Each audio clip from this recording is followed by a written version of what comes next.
नमस्कार दोस्तों, दार्जिलिंग ट्रिप के फाइनल व्लॉग में आप सभी का स्वागत है। आज हमारा दार्जिलिंग में आखिरी दिन है और इस व्लॉग में हम कुछ ऐसी जगह को एक्सप्लोर करने वाले हैं जो हम पिछले दिन की ट्रैफिक जाम की वजह से नहीं देख पाए। इसके बाद हम लामा हाता और कलिम्पोंग की तरफ भी चलेंगे। तो चलिए शुरू करते हैं आज का सफ़र। अब हम पहुंच चुके हैं दार्जिलिंग की प्रसिद्ध घूम मॉनेस्ट्री में। कल ट्रैफिक जाम की वजह से हम यहां पर नहीं आ पाए थे, इसलिए आज सबसे पहले इस जगह का रुख हमने किया है। घूम मॉनेस्ट्री दार्जिलिंग मॉल रोड से लगभग 6 किलोमीटर दूर है और बतासिया लूप से 1 किलोमीटर की दूरी पर स्थित है। यह दार्जिलिंग की सबसे पुरानी और सबसे प्रसिद्ध तिब्बतन बुद्धिस्ट मॉनेस्ट्री में से एक मानी जाती है। लगभग 8000 फीट की ऊंचाई पर स्थित ये मॉनेस्ट्री अपनी शांत और आध्यात्मिक एटमॉस्फेयर के लिए मशहूर है। यहाँ भगवान मैत्रेय यानी फ्यूचर बुद्धा की लगभग 15 फीट ऊंची भव्य प्रतिमा स्थापित है, जो इस मॉनेस्ट्री का मुख्य आकर्षण है। इस मॉनेस्ट्री की स्थापना 1850 में प्रसिद्ध मंगोलियन मॉन्क और एस्ट्रोलॉजर सोब्को सेराब ग्यात्सो ने की थी। वैसे तो दार्जिलिंग में कई मॉनेस्ट्री है, लेकिन अगर आप यहाँ घूमने आए तो घूम मॉनेस्ट्री को अपने लिस्ट में जरूर शामिल करें।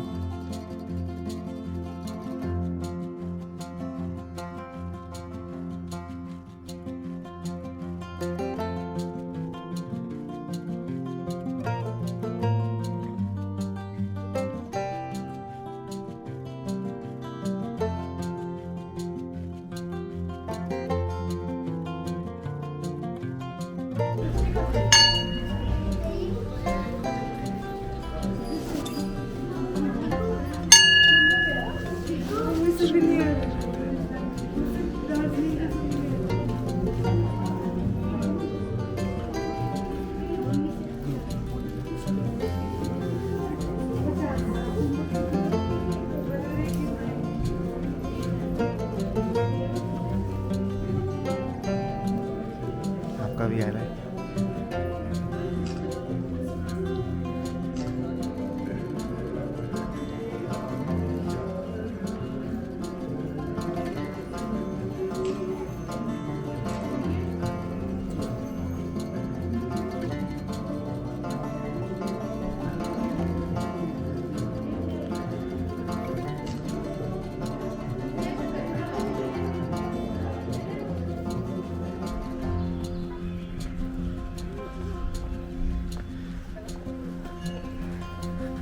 सामने से सब ऐसे से करिए। इधर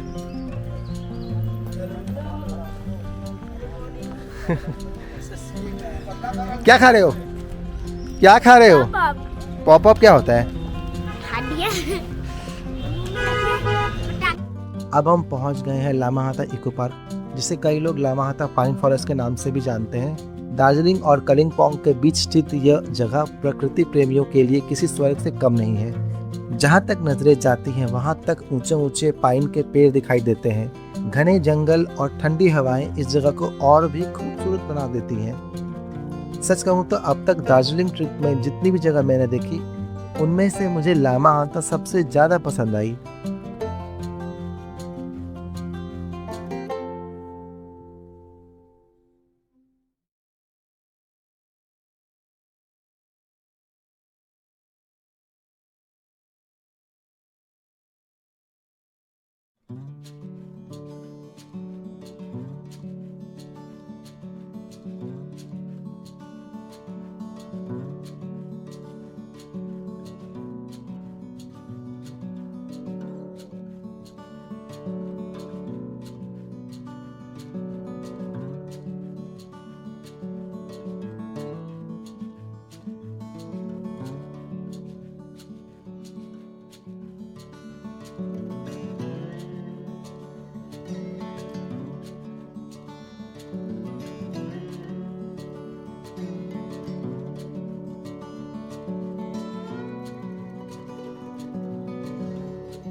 चलिए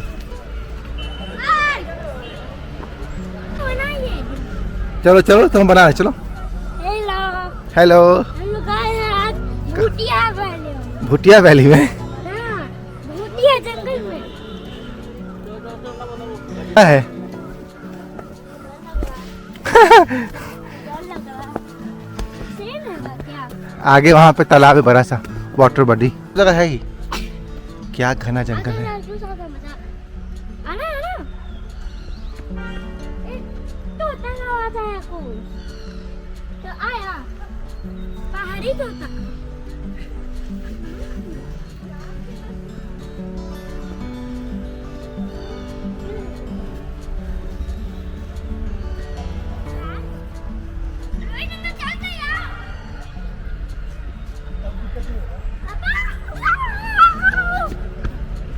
ऊपर ऊपर तक है। ऊपर चलना है। हाँ चलो, उसके ऊपर जा सकते हैं। चलिए ना। चलो आओ इधर आओ। चलिए। चलो आइए। चलो चलो।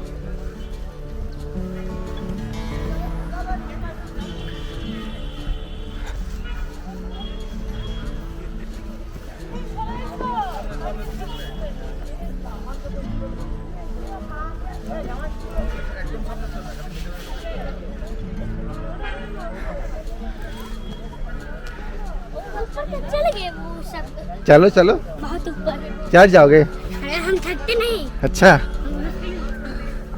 चलिए ना, हम नहीं थकेंगे। थक जाइए तो खुद ही। देखो वहाँ पे एडवेंचर है, सब खड़ा है देखो। चलिए वहाँ आगे चलिए। आइए। यहाँ से रास्ता है। यहाँ भालू भी रहता है, wild life animal crossing zone देखो लिखा है।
अब मैं जंगल में काफ़ी अंदर और ऊपर की तरफ आ गया हूँ। यहाँ पर चारों तरफ सिर्फ घना जंगल, हल्की फॉग और पक्षियों की आवाज़ सुनाई दे रही है। इस समय मेरे आसपास कोई भी टूरिस्ट नहीं है, सिर्फ प्रकृति की खामोशी और जंगल की आवाज़ें। यहाँ आकर सच में लगता है कि हम शहर की भाग दौड़ से बहुत दूर किसी अलग ही दुनिया में आ गए हैं। रास्ते में एक बोर्ड लगा हुआ था जिसमें वाइल्ड लाइफ क्रॉसिंग एरिया लिखा हुआ था। सच बताऊं तो यहाँ पर अकेले होने की वजह से मुझे थोड़ा डर सा भी लग रहा है। और दोस्तों एक दिलचस्प बात बताऊं, जब मैंने कुछ देर के लिए कैमरा बंद किया था तब मुझे यहाँ पे 2 छोटे छोटे हिरन दिखाई दिए थे, लेकिन जैसे ही मैंने कैमरा ऑन करने की कोशिश की वो जंगल में दौड़ कर कहीं गायब से हो गए। काश मैं उस खूबसूरत पल को कैमरे में कैप्चर कर पाता तो और भी अच्छा लगता मुझे।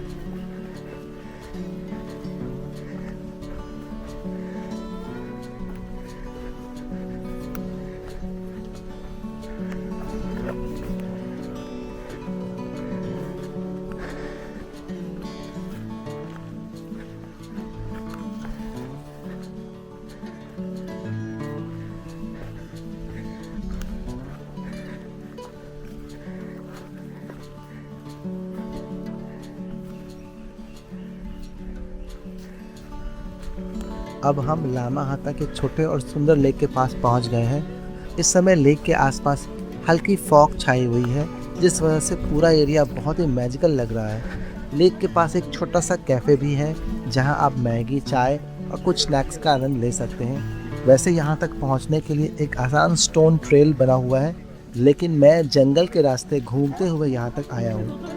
मेरे हिसाब से लामाहाता की असली खूबसूरती इसका घना जंगल और प्राकृतिक वातावरण ही है।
अब यहाँ से विदाई लेने का समय आ गया है और हम बढ़ रहे हैं कालिम्पोंग की तरफ।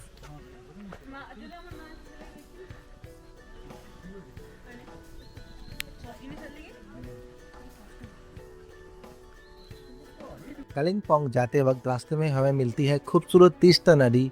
और दोस्तों यहाँ देखिए तीस्ता रिवर का शानदार नज़ारा।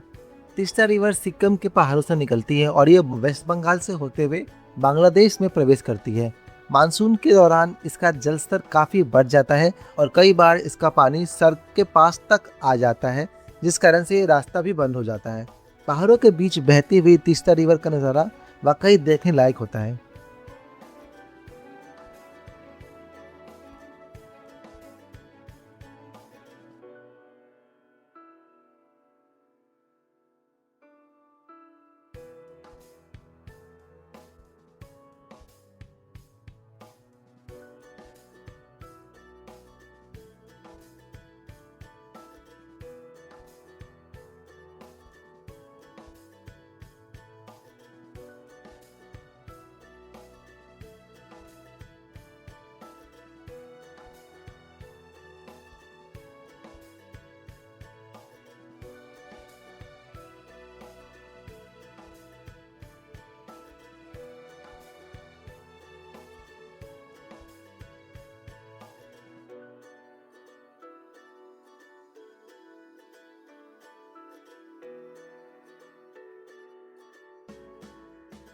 अब हम पहुंच गए हैं कालिम्पोंग के सबसे फेवरेट टूरिस्ट अट्रैक्शन में से एक, डेलो पार्क। ये पार्क काफ़ी ऊंचाई पर स्थित है और यहाँ पर पूरे कालिम्पोंग के आसपास के पहाड़ों का पैनोरामिक व्यू देखने को मिलता है। एडवेंचर पसंद करने वालों के लिए यहाँ पर पैराग्लाइडिंग की सुविधा भी उपलब्ध है। अगर आप आसमान में उड़ते हुए पहाड़ों का नज़ारा देखना चाहते हैं तो ये एक्सपीरियंस आपके लिए यादगार हो सकता है। डेलो पार्क काफ़ी बड़े एरिया में फैला हुआ है और फैमिली के साथ क्वालिटी टाइम स्पेंड करने के लिए ये एक परफेक्ट डेस्टिनेशन है। चारों तरफ हरियाली, रंग बिरंगे फूल और साफ सुथरे वातावरण इस जगह को और भी खास बना देते हैं। यहाँ बच्चों के लिए भी प्ले एरिया, हॉर्स राइडिंग और कई एडवेंचर एक्टिविटी भी उपलब्ध है। कुल मिलाकर कालिम्पोंग आएं और डेलो पार्क ना देखें, ऐसा नहीं हो सकता।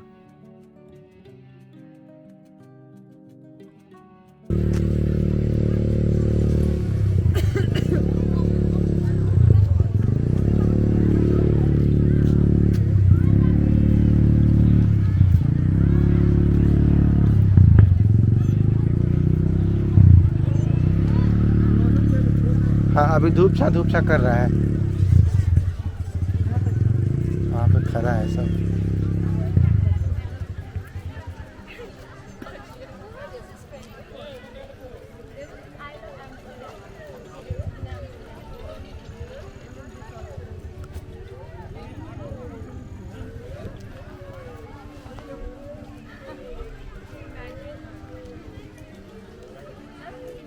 फर्क है ना।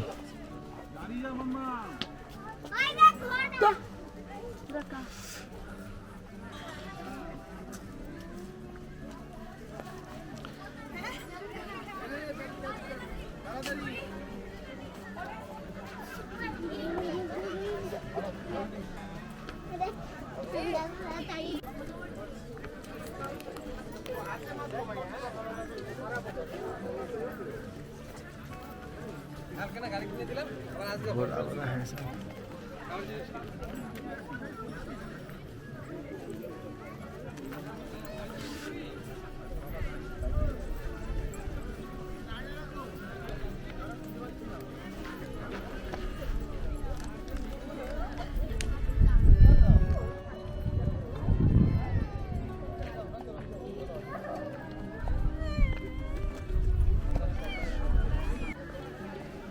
क्या है यहाँ पे?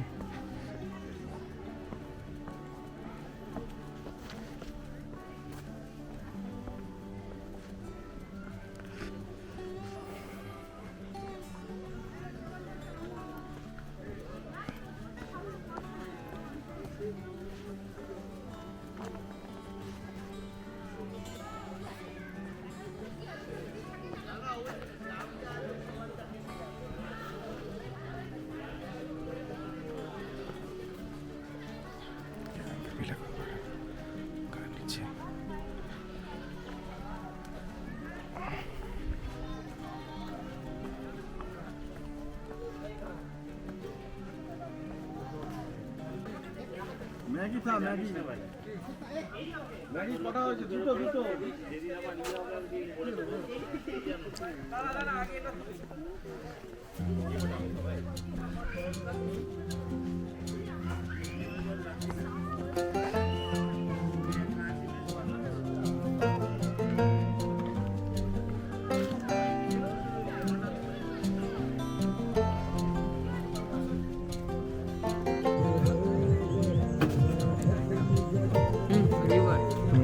भाई तिष्टा है।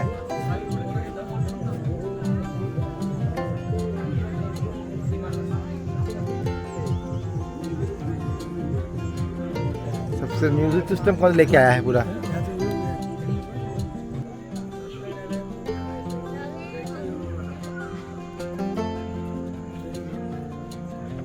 झील तो नहीं लग रहा है यहाँ पे।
इधर देखिए, एक बंदर आ रहा है। देखो देखो देखो, बंदर आ रहा है।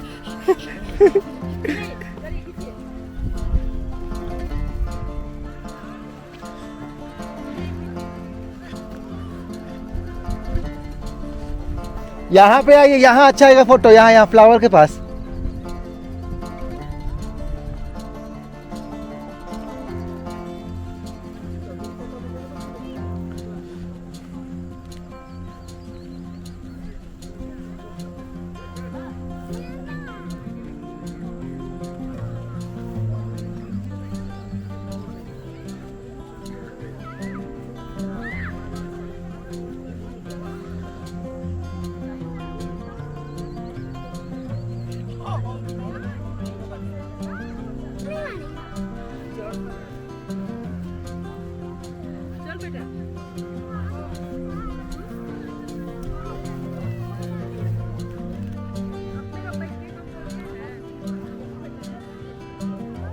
इधर से चलिए, इधर से चलिए।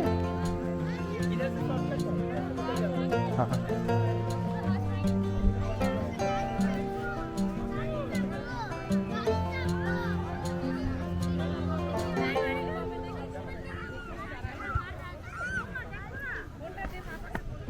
आइए यहाँ पे जहाँ लिखा हुआ है कलिम्पोंग, आ जाइए। आ नहीं रहा है। अब हम आ गए हैं हनुमान टोक। यहाँ भगवान हनुमान जी का बहुत ही भव्य और ऊंची प्रतिमा स्थापित है जो दूर से ही नजर आ जाती है। मंदिर के आसपास का वातावरण काफी शांत और पवित्र है। यहाँ से आसपास के पहाड़ों और कलिम्पोंग के सुंदर दृश्य भी देखने को मिलते हैं। अगर आप कलिम्पोंग घूमने आ रहे हैं तो हनुमान टोक को भी अपनी ट्रैवल लिस्ट में जरूर शामिल करें।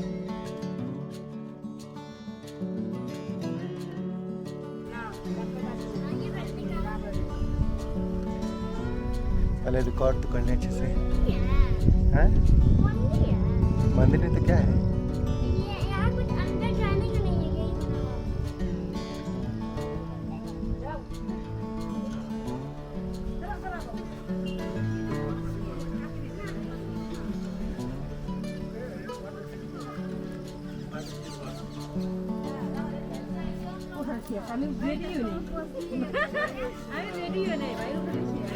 अयान यहाँ बैठा है। अयान बैठा है यहाँ पे।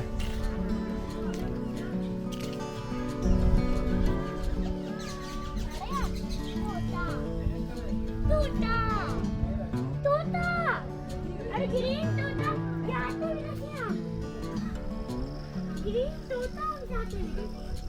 हम ग्रीन हर हर फोटो लीजिए। ग्रीन तोता बहुत स्वीट है। मम्मी कहाँ गई तुम्हारी? बुला लीजिए बेटा। कहाँ? वहीं पे तो ऊपर आने दीजिए।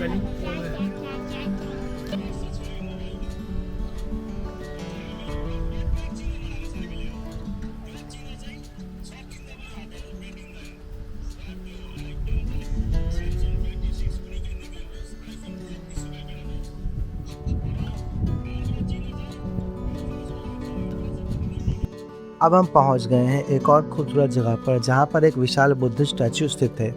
कई लोग उसे बुद्धा स्टैचू समझ लेते हैं, लेकिन असल में यह प्रतिमा गुरु पद्मा सांभा की है। गुरु पद्म सांभा को तिब्बतियन बुद्धिज्म का प्रमुख गुरु माना जाता है और उन्हें फादर ऑफ तिब्बतियन बुद्धिज्म के नाम से भी जाना जाता है। ये पार्क बहुत ही शांत और सुंदर है। यहाँ से पहाड़ों और आसपास के प्राकृतिक दृश्यों का नज़ारा भी बहुत ही मनमोहक लगता है।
तो दोस्तों फाइनली इसी के साथ हमारा दार्जिलिंग और कलिम्पोंग का ये यादगार सफ़र समाप्त होता है।